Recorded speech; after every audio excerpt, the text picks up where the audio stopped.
Good morning, everyone, from Quarantine Australia, as I would like to put it, because we're all effectively in isolation and under quarantine all around the world. Um, so I haven't made a video in quite some time, which is due to a lot of personal reasons, but I really felt like it was the time to get on here and make a new video. And so I basically just wanted to start with a dream. So I had this dream towards the end of February. I think it was around the 25th of February I had the dream. And I just felt like it's really the time to share it. So basically in my dream I was shopping at a local supermarket where I do shop. And so in the dream, basically, I was looking at the shelves and they were full, everything was fine. And then as I was like watching and looking at it, like slowly they were just becoming more and more empty, more and more empty. And I like knew in the dream that they weren't going to be stocked again, I guess. And so what I kind of got from that dream was, that it was kind of looking at scarcities of food and things like that. And in the dream, I was with someone that I knew, and basically we were discussing, what are we going to eat? There's no food. And so, yeah, I mean, I think we've seen a lot of panic buying and things like that, and that might be associated with it, but I think it's going to be more than that in the future.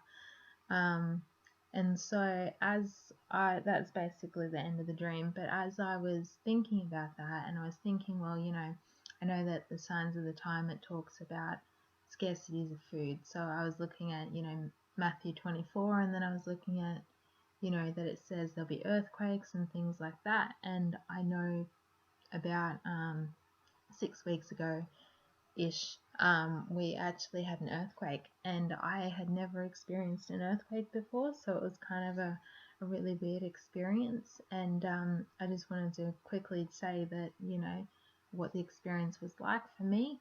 And so basically, I was asleep, and a lot of people say they heard a bang before or whatever. I didn't hear a bang, but that might have been what actually woke me up, like, because I got like, sat up in my bed, like, and then um, there was a bit of a rumble and things like that. It's hard to explain.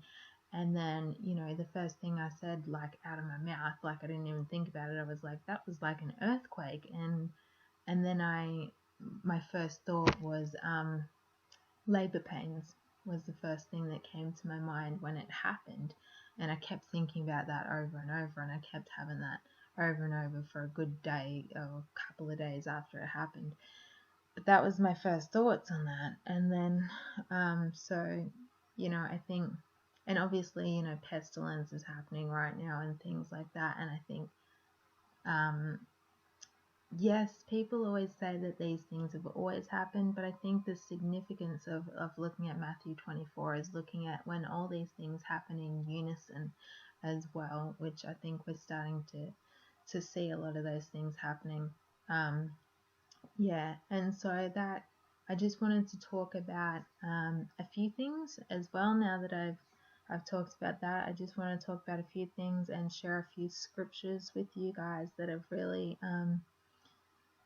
come to mind a lot lately, and just a message that I feel like I need to talk about. So one of the things I guess that's really been on my mind a lot and brought to my mind a lot is definitely Matthew 25, so talking about the parable of the 10 maidens or the 10 virgins.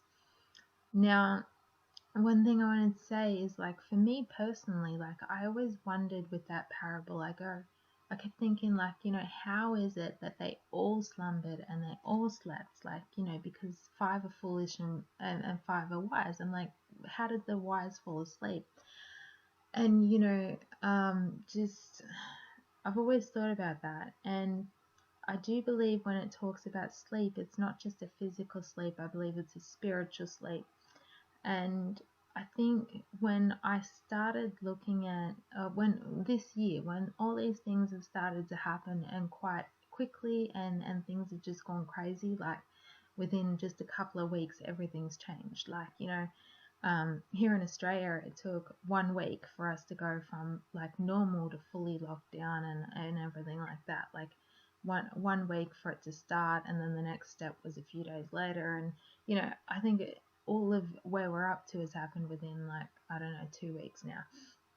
So I mean, and it's kind of surreal too, because you're looking at everything. I'm looking at everything that's going on, and me and other people have been discussing these type of things that are happening right now, like, you know, for years. And it's like we've been talking about these things for years, and seeing like so many things in their progression, like the mark of the beast, how that technology is continually progressing, and we're getting closer and closer, and things like that, and just seeing how all these things are happening quite quickly.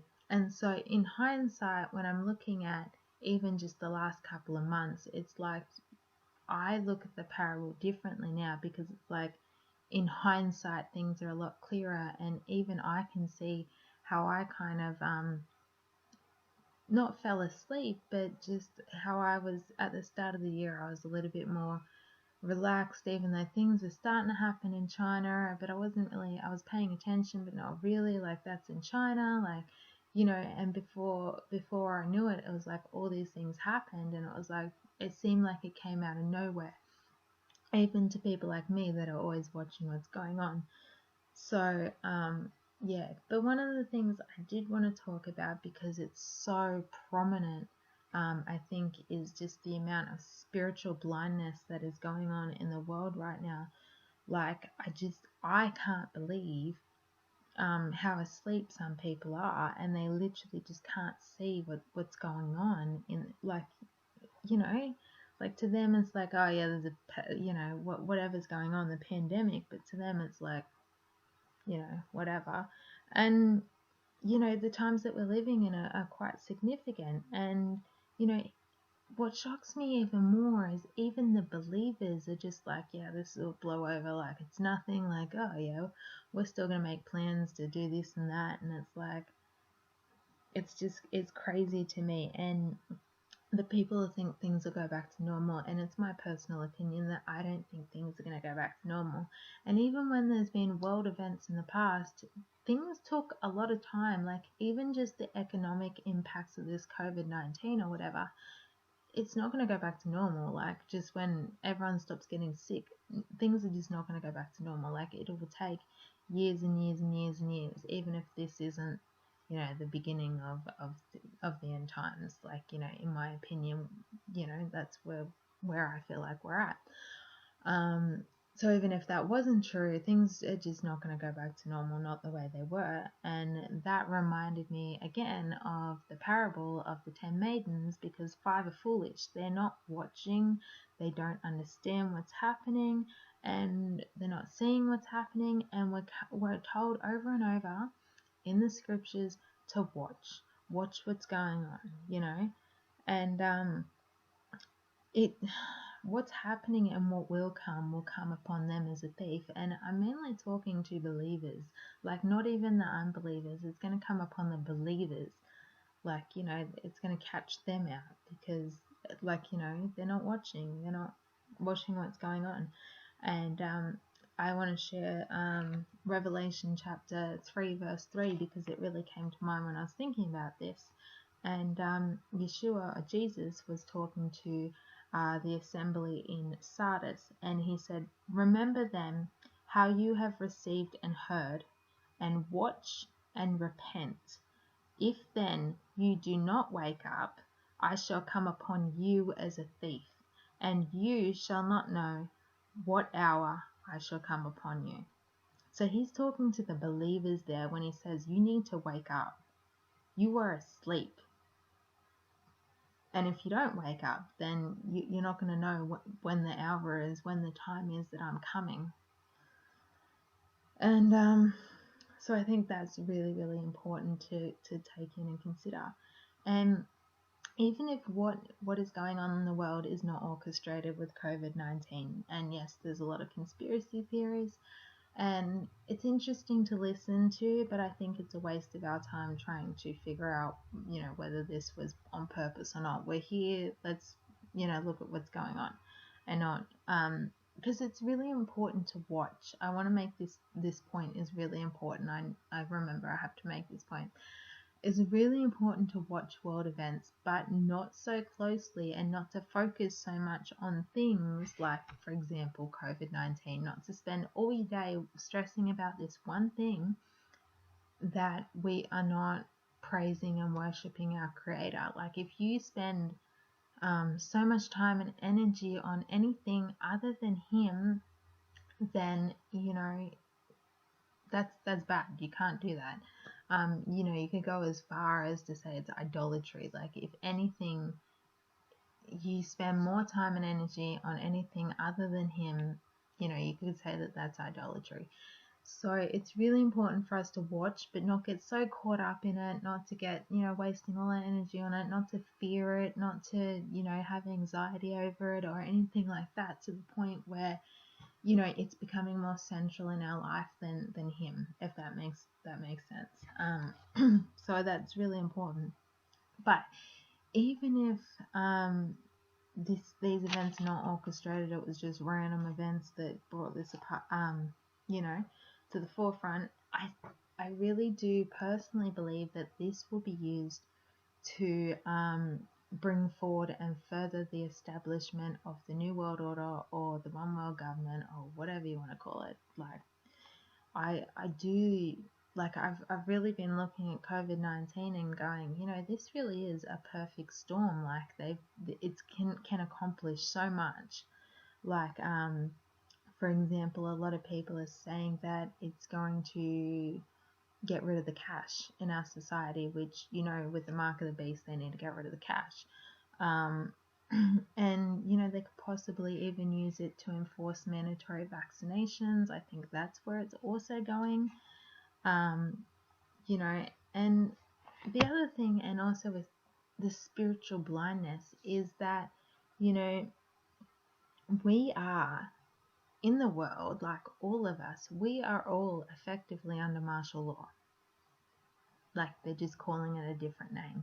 We're all under martial law. We all must stay in our houses. We have to comply, or we're going to get fines. We're going to get jail terms and all this craziness. And obviously that's going to differ from country to country and state to state. That's just what it's like here in Australia. You get fines and jail time, which is insane. Like, it really is just insane, because we somehow overnight lost all our freedoms, and everyone's just okay with that. Like, there were people that went to war and gave their lives so that we could have freedoms, and all of a sudden all our freedoms are gone, and they're getting infringed on and infringed on.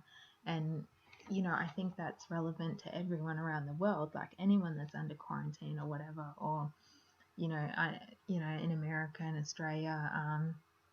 China was under quarantine for like 3 months. I think they're just coming out of it now. Italy, like places like that, and wherever else around the globe, and it's funny because we are effectively under martial law, and we're effectively enforcing it for them. They were trying to figure out how to enforce it. Everyone's going to fight against it. But no one's fighting against this. We won't fight against them, because we're just going to fight against each other instead. And that's what I'm like. It's so well, like, this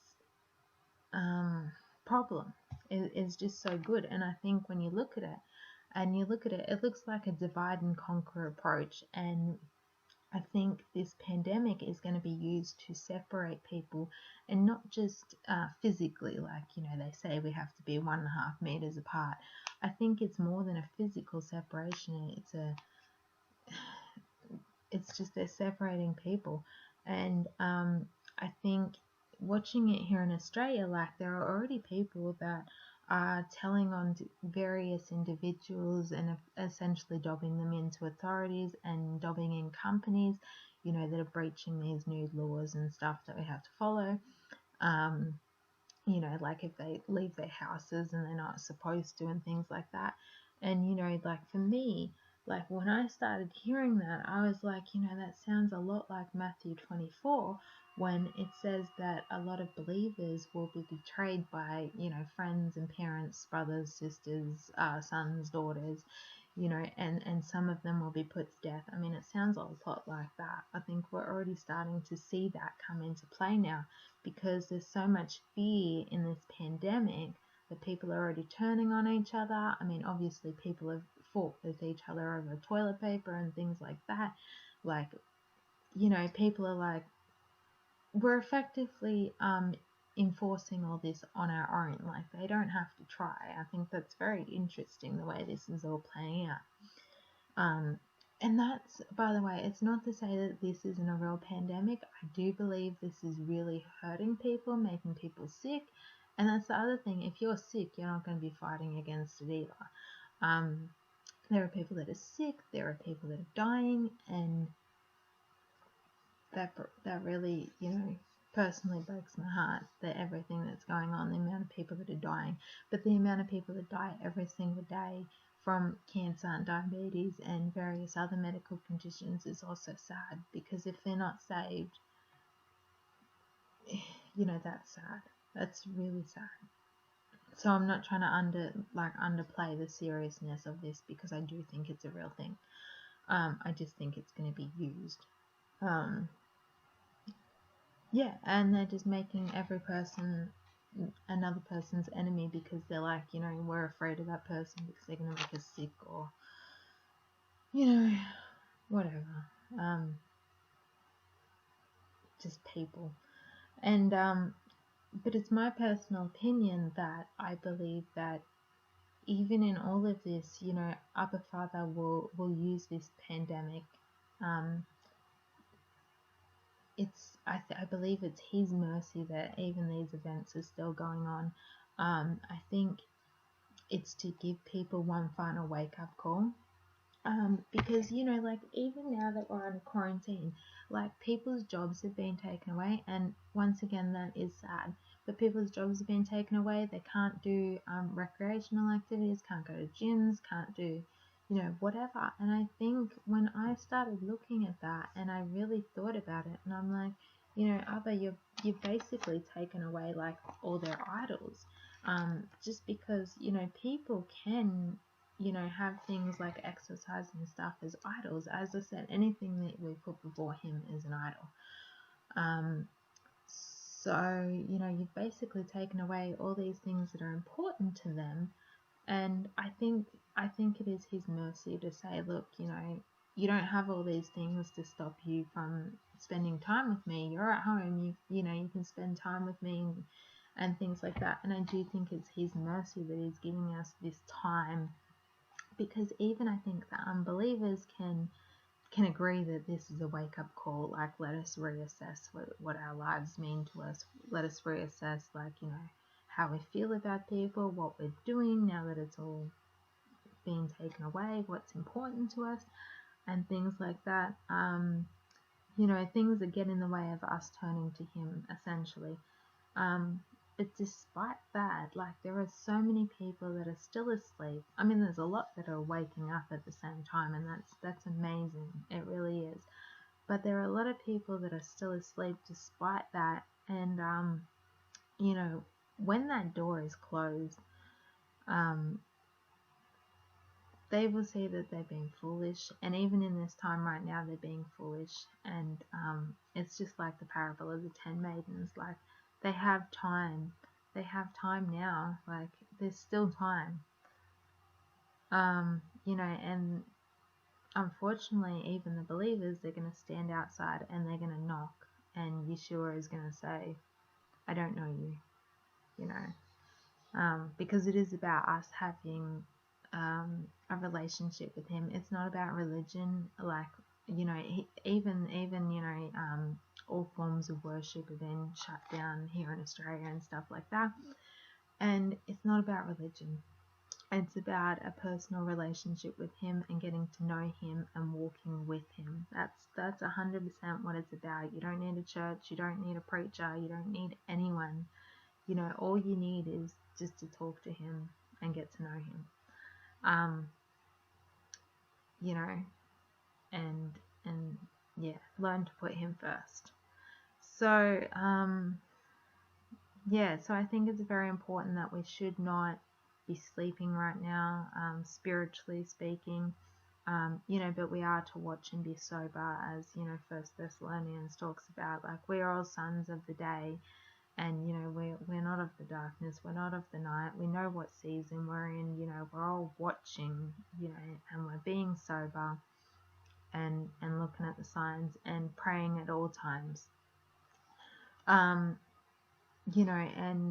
the other point I want to make is that in, like, for example, the book of Luke, I believe it's chapter 21, where Yeshua is describing the end times there, like same as Matthew 24, and Mark 10, I believe, is where it is, where he's describing the end times, signs of the times.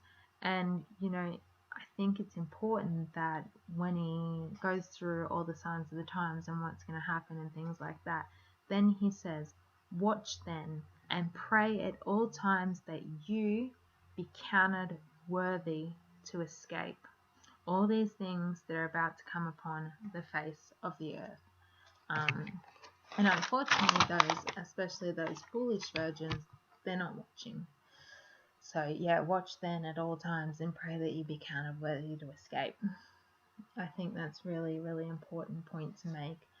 And the other point that I want to make as well is that those who are in Messiah, who are in Yeshua or Jesus, really, I have noticed as well in a lot of people that are, talking online about these things, like, we all seem to have a supernatural shalom. And I want to personally testify to this, because although this world is as crazy as it's ever been, and there's so much going on and everything like that, and it seems to be things that we should be scared of, and intellectually I think, I should probably be scared about this, the pandemic, people fighting, things like that, all these signs of the end. But I have never felt so much peace and so much joy and so much of his ruach, his spirit, within me as I do now. And I, like, everything is a progressive journey, but even I still in my life, get stressed over little things, and um, I try not to worry, but occasionally I do. A little bit of worry sets in here and there and things like that. So even me, I'm looking at this and I'm going, wow, this really is supernatural that I'm feeling this way, because I've never felt this way before. I've never had this much shalom and peace and joy and patience and peace, and just all the fruits of the spirit of the Ruach, which is described in Galatians. And I'm really feeling that, and that, is just, it's just amazing. And I feel like, those of us that are truly, like, walking with him, even though we see all these things, where we can have this shalom, we can have this peace, and it only comes through him. And yeah, especially in the world right now. So I just wanted to say that, and I've never felt so close to him either, in the times that we're living in, as crazy as everything is. Yeah, so even in the midst of crazy trials and things like that, because we're all going through trials as well. We're all going through personal trials, whether it's health issues or whatever. Like, we all have different things that we're going through. Losses of jobs, whatever it is personal to you, we're all going through trials of some sort. But even in the midst of that, we can still have peace, and we can still have joy, and we can still just know him and be close to him. And it's kind of weird at the same time, because I'm excited, we're excited, because we know that we're so close to going home, and we know that we're not appointed to wrath. That's the other thing, we're not appointed to wrath. And we do have on the helmet of the expectation of deliverance, which is either 1st or 2nd Thessalonians. And if we truly have a relationship with him and make him first in our lives, we can trust him because he is faithful and true, and he'll never leave us or forsake us, or, he'll always be there for us. But people need to wake up right now, like, you know, because even if, like, I know people that are like, they know the Bible, they're like, well, if this really happens, if the rapture really happens, or this really happens, then I'll believe, and then I'll do. But the thing is, none of us are guaranteed tomorrow, whether we're believers or whether we're non-believers. None of us are guaranteed. Even today, we could, like, I could die right now. Like, there are so many crazy things going on in the world, natural disasters, car accidents, just random things. None of us are guaranteed tomorrow, and I want to make that point because, you could say, after the rapture happens, I'll believe or whatever, but you may not get that chance. Today is the day of salvation, and I know that's very cliche, but it really is, because anything can happen at any time to you. So you need to make that choice now, because, in a split second, you close your eyes, it's all over. Eternity, like, that's it. And eternity is forever. Like, it's not worth this vapor of a life to live for yourself. And, it's like, to live is Mashiach, or Messiah, and to die is to gain. That's what Paul said, and I finally understand that scripture. It's taken me so long, but I finally get it, and yeah, because we're not living for ourselves anymore, because we're not. It's not about us, and like, it's not about me on this camera either. It's about him. Everything is about him, and praise and glory to him. And I pray that this does bring him glory, and everything that all of us are saying are bringing him glory. Um yeah, and so I just want to make a few more final points. I just say, look, everyone has to wake up. They're sleeping, and you need to wake up. And I want to read Matthew 24, verse 42, where it says, "Watch therefore, for you do not know what hour your Adon, or your master, is coming. And know this, that if the master of the house had known what hour the thief would have come, he would have watched, and he would not have allowed his house to be broken into." Our King is coming, and he's coming any day now. Like, it could happen any day now. And don't let it come upon you as a thief. Don't be foolish, and seek him while he is to be found. And I'll just finish off with Matthew 26:41, where it says, "Watch and pray, lest you enter into trial. The spirit is indeed eager, but the flesh is weak." That's very true. So I just want to say, watch and pray, and wake up. And if you can wake people up, as he leads, because if their hearts are not ready, if that ground is not tilled first, and it's not ready for the seed, then it won't take root. So you have to wait for his leading as well. But do not fall asleep. Our King is coming. He is coming, and we all need to watch for his appearing, because it could be any time, it could be any day. We don't know what tomorrow holds, especially with the world being crazy. So, just pray, that people just wake up and just come to him before it's too late, because we don't know. And we could get sick. I mean, I could get sick. We don't know. So today, seek him while he is to be found. Okay? And we, as a family, in Mashiach, in Yeshua Jesus, we are a family, and we're all looking forward to going home and just being together. And I pray that if you're not a believer, that that you would seek him, and because if you seek him, you will find him.